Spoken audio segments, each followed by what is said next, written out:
Hey kids, so if you're watching this, it's a little review on the techniques and skills that we're going to be using in our poetry unit to analyze poetry. So some of the basics that we need to talk about based on the directions I've given you. I've asked you to look at poems and analyze them for things like rhythm, rhyme scheme, figurative language, and other sound devices. So here in this video, I'd like to give you just a quick overview of a few of the skills that you're going to need with some examples. So let's start with rhyme scheme, because I think it's something that most of you are probably familiar with, maybe just need a quick review on. So rhyme scheme is just the pattern of words that have the same ending sound, typically found at the end of each line or perhaps every other line. And that's what you're analyzing in the poem, is to see what is the pattern or what is the rhyme scheme that the author chose to use. So you'll label this rhyme scheme using letters in the alphabet. So the first rhyme that you see, you'll label it with an A. Second one you see, you label it with a B, and so on. So for example, you may end up with a rhyme scheme that you would say is an A-B rhyme scheme. That means that every other line rhymes.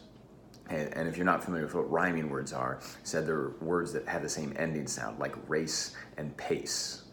Same ending sound, it's a rhyme. Some other things that I am asking you to analyze are the figurative language, like similes and metaphors, which I'm guessing you remember from years past, but just a quick review. Those are things that compare two unlike things, two things that are dissimilar. Similes use like or as, metaphors do not. You're also going to see things like allusions, which is just a reference to another work, or even personification. Lastly, I'm asking you to analyze for other sound devices. One example of a sound device would be rhyme scheme.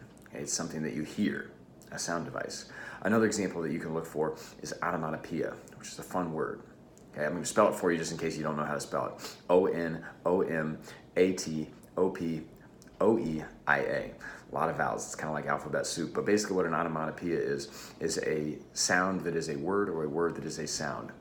Okay, so for example, the word pow or the word plop. Okay, those are sounds represented by letters.